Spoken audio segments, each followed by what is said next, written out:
इससे पहले GST council की अहम बैठक 22 जून को दिल्ली में होने जा रही है।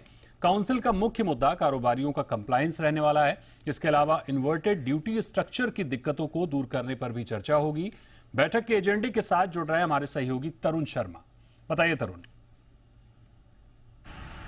बिल्कुल बताना चाहूँगा कि जीएसटी काउंसिल की 93वीं बैठक जो है वो जून 22 को होने जा रही है। बजट से पहले ये बैठक की जा रही है और तकरीबन 8 महीने के बाद ये बैठक हो रही है।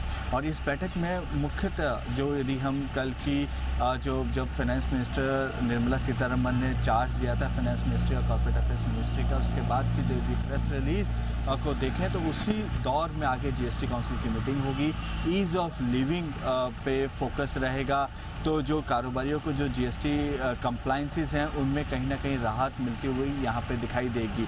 और 14 ऐसे सेक्टर्स हैं जिस पे इन्वर्टेड ड्यूटी स्ट्रक्चर्स को लेकर कारोबारी बार बार शिकायत करते हैं। तो उन इन्वर्टेड ड्यूटी स्ट्रक्चर पे भी चर्चा संभव है आने वाली जीएसटी काउंसिल में लेकर। और तीसरा बड़ा मुद्दा हो सकता है मेडिकल डिवाइसेस में जो इन्वर्टेड ड्यूटी स्ट्रक्चर्स हैं उस पर भी कोई क्लैरिटी आ सकती है।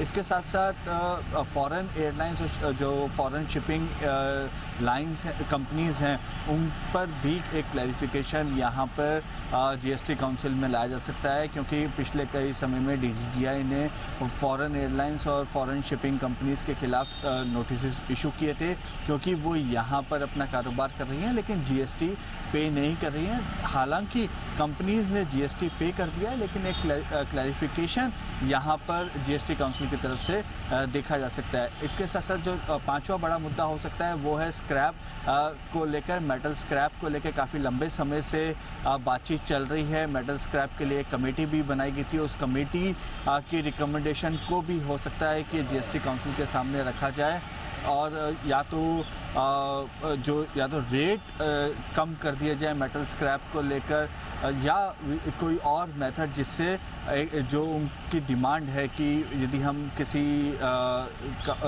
छोटे व्यापारी से यदि हम मेटल स्क्रैप खरीदते हैं और यदि वो जीएसटी नहीं देता है तो उसकी पूरी जिम्मेदारी जो है वो बड़ी कंपनियों पे आ जाती है। तो इस तरीके के काफ़ी ऐसे मुद्दे हैं। इसके साथ साथ ऑनलाइन गेमिंग भी एक ऐसा मुद्दा है जिस पे आने वाले समय में डिस्कशन हो सकता है, क्योंकि 30 मार्च को 6 महीने पूरे हो चुके हैं जब इसको लागू किया गया था। अक्टूबर के अंदर तो कहा गया था कि 6 महीने बाद इसको रिव्यू किया जाएगा। तो उसको देखते हुए लगता है कि जीएसटी काउंसिल की मीटिंग में ऑनलाइन गेमिंग पे भी रिव्यू संभव है। तो अभी तक जो हमारे सोर्सेज हैं वो बता रहे हैं कि इस तरीके के मुद्दे हैं, लेकिन जो फाइनल एजेंडा है वो अभी स्टेट्स के पास पहुंचना शुरू हो जाएगा। उसके बाद कोशिश ये रहेगी कि पूरा का पूरा एजेंडा जी बिजनेस आपको बताए। बिल्कुल, बहुत शुक्रिया करेंगे तरुण आप।